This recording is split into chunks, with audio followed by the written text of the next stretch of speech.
নমস্কার, দুপুর 12টা খবর দিনভর নিয়ে আমি অতনু রয়েছি আপনার সঙ্গে। খবর দিনভরের শুরুতেই বৃষ্টির খবর। এতদিন উত্তরবঙ্গের ছবি আপনাদের দেখিয়েছি, উত্তরবঙ্গের কি ভয়াবহ অবস্থা ছিল লাগাতার বৃষ্টিতে। এবার দক্ষিণবঙ্গের বিভিন্ন জায়গার ছবি আপনাদের দেখাবো রাতভর টানা বৃষ্টিতে দক্ষিণবঙ্গের বিভিন্ন জায়গায় কি অবস্থা। কলকাতা শহর, কলকাতা তো বটেই, প্রত্যন্ত গ্রামে সেখানেই বা কি অবস্থা। নবান্ন সতর্ক রয়েছে, প্রশাসন সতর্ক রয়েছে, কোনোভাবেই মানুষ যেন দুর্বিপাকে না পড়েন। বীরভূম দিয়ে শুরু করা যাক। কঙ্কালীতলা মন্দির বন্ধ, তার কারণ এক বুক জল। দেখুন অবস্থা।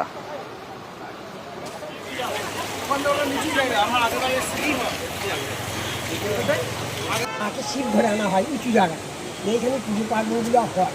এটা একটা পৌরাণিক পুজো কিভাবে হচ্ছে? পুজো হচ্ছে পাশে একটি শিব মন্দিরে। মন্দির বন্ধ, তার কারণ মন্দিরে ঢোকার মতো পরিস্থিতি নেই। কি অবস্থা? এখান থেকে রয়েছেন আমার প্রতিনিধি ইন্দ্রজিৎ, বলতে পারবেন ভালো। ইন্দ্রজিৎ,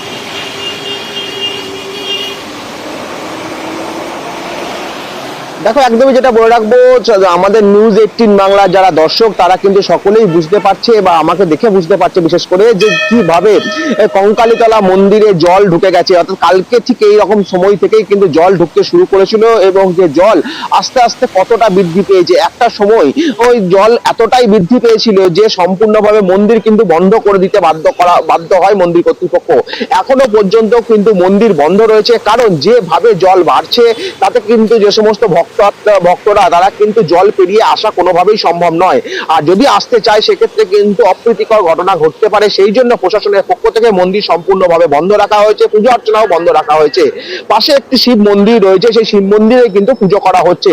পাশাপাশি বলে রাখবো, মন্দির কর্তৃপক্ষ থেকে জানানো হয়েছে যতক্ষণ না পর্যন্ত স্বাভাবিকভাবে অর্থাৎ এই কোপায়ের জল কমবে ততক্ষণ পর্যন্ত কিন্তু এই মন্দির বন্ধ রাখা হবে এবং পাশে যে শিব মন্দির সেখানেই পুজো অর্চনা করা হবে। শুধুমাত্র নিত্য পুজোর যে ব্যবস্থা সেই ব্যবস্থায় কিন্তু করা হচ্ছে এই মন্দিরে। এবং এইখানে যারা ব্রাহ্মণরা রয়েছে তারা কিন্তু নিত্য পুজোর সময় এসে মায়ের মন্দিরে পুজো দিয়ে চলে যাচ্ছে। পাশাপাশি দর্শকরা যারা পর্যটকেরা আসছে, ভক্তরা আসছে, তারা সকলেই কিন্তু একদম মন্দিরের বাইরে থেকে দাঁড়িয়ে মন্দির দর্শন করে চলে যেতে হচ্ছে, কারণ কোনো উপায় নেই এই মন্দিরে আসা। কারণ কালকে থেকে যেভাবে কোপাই নদীর জল বৃদ্ধি পেয়েছে আর তাতেই কিন্তু এরকম একটা পরিস্থিতির শিকার হতে হয়েছে। শুধুমাত্র কঙ্কালীতলা নয়, আশেপাশে বিস্তীর্ণ গ্রাম যেমন রয়েছে শান্তিনিকেতন, গোয়ালপাড়া, পাশাপাশি আরো বেশ কিছু বিস্তীর্ণ গ্রাম কিন্তু এইভাবেই জলের নিচে রয়েছে এখনো পর্যন্ত। অতনু,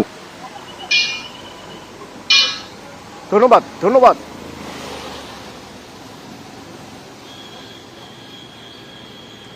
ঠিক একই রকম ভাবে আরেকটা মন্দিরের ছবি আপনাদের দেখাই। কালনা লালজি মন্দির। দেখুন মন্দিরে কিভাবে ঢুকতে হচ্ছে মানুষকে। এলাকার মানুষ কিন্তু বেহাল নিকাশি ব্যবস্থাকে দায়ী করছেন, বলছেন নিকাশি ব্যবস্থা ঠিকঠাক হলে মন্দির চত্বরের এই অবস্থা হয় না।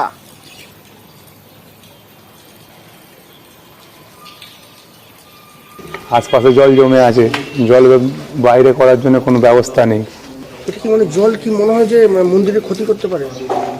মন্দিরের তো ক্ষতি, হ্যাঁ, তো আরো জল বাড়লে তো জল হলে আরো মন্দিরের ওপরে জল উঠে যাবে। এখন বাইরে আছে, এখন ভেতরে ঢুকে যাবে মন্দিরে। মানে এমনি ভালো লেগেছে, মানে এটা দেখলাম জলটা অনেক ভরে গেছে, অনেক প্রচুর মন্দির আছে, মন্দির তো ভালোই আছে, অনেক পুরনো মন্দির, মানে এরকম জল ভরে দেখছি এটা ভালো লাগেনি। এদিকে ঘাটালের ঝুমি নদীর জল গতকালই আমরা বলেছিলাম বিপদসীমার উপর দিয়ে বইছে এবং সেই জল বেড়ে গিয়ে কি অবস্থা দেখুন। গ্রামের জলের তলায় গ্রাম, রাস্তাঘাট, চাষের জমি। ঘাটালের মনসুকার অবস্থা একবার দেখুন। ঝুমি নদীর জল বেড়ে কি অবস্থা সেখানকার বলতে পারবেন ভালো। সুকান্ত আমার প্রতিনিধি আমার সঙ্গে রয়েছেন এখান থেকে। সুকান্ত, কি অবস্থা?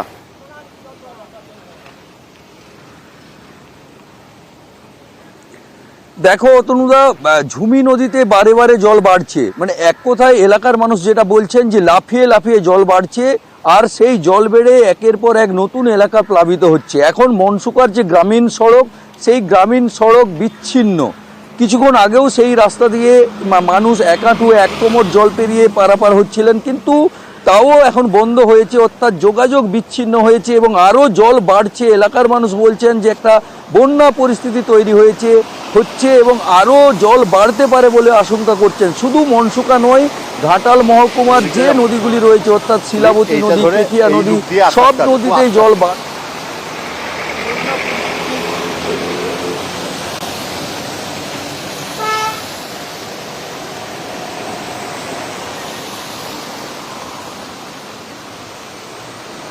ধন্যবাদ। যমুনার জল তো খুবই বাড়ছে, নদী উঠছে, যে পুরো রাস্তাঘাট একদম প্লাবিত হয়ে গেছে, এই যে রাস্তাঘাটও ভেঙে যাচ্ছে। একটা ব্রিজ করা যায় চাষাল পোল, সেই জন্য আমি আবেদন করছি যে জনস্বার্থে, এবং দিগত গ্রামবাসী হিসেবে এখানে বহুত পরিবার আছে এবং এলাকাটা ধসে যাচ্ছে। জলের পরিস্থিতি খুবই ভয়াবহ, যা পরিস্থিতি এতে আর কিছুক্ষণ মধ্যে যাতায়াতটাই পুরো বন্ধ হয়ে যাবে। তার কারণ আমাদের এখানেতে এই যে মনসুকাতে পালপুকুরের মধ্যে আমাদের হাজির যে চাতালটা হয়েছিল, ওই চাতালটা কিন্তু আমাদের খুবই বিপজ্জনক অবস্থায় করে তুলেছে। যোগাযোগ বিচ্ছিন্ন, সড়ক যোগাযোগ বিচ্ছিন্ন একরকম। তাহলে এবং খাবার দাবার তুলে নিচ্ছেন? হ্যাঁ, খাবার দাবার তুলে নিতে হচ্ছে। তার কারণ কতদিন ডুবে থাকবে, এটা আমাদের বানভাসী এলাকা, হয়তো এখন 15 দিনও ডুবে থাকতে পারে, যার জন্য আমাদেরকে সেভাবে প্রস্তুতি পর্ব নিয়ে রাখতে হচ্ছে। ওদিকে টানা বৃষ্টি, ফুঁসছে দামোদর, দামোদরে জল বইছে জগৎবল্লভপুরের রাস্তার উপর দিয়ে। স্কুল সব বন্ধ করে দেওয়া হয়েছে। বেশ কিছু জায়গায় জল এতটাই রাস্তার উপর দিয়ে যাচ্ছে যে যোগাযোগ একরকম বিচ্ছিন্ন হয়ে গিয়েছে। জগৎবল্লভপুরে কি অবস্থা সেখানকার জানবো। একবার আমার সঙ্গে রয়েছেন দেবাশিস, দেবাশিসের সঙ্গে একবার কথা বলবো। দামোদরের জল বাড়ছে, ক্রমাগত বাড়ছে এবং বৃষ্টি হবেই। বৃষ্টি কিছুটা কমলেও টানা বৃষ্টি চলবে, আবহাওয়া দপ্তর জানাচ্ছে। কি অবস্থা?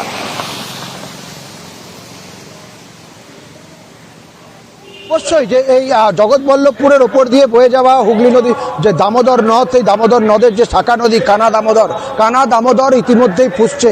আর যার জেরে জগৎবল্লভপুরে চাদুল এবং যদুপুর এই দুটি গ্রাম কার্যত একে অপরের বিরুদ্ধে, একে অপরের জন্য একবারে বিচ্ছিন্ন হয়ে গেছে।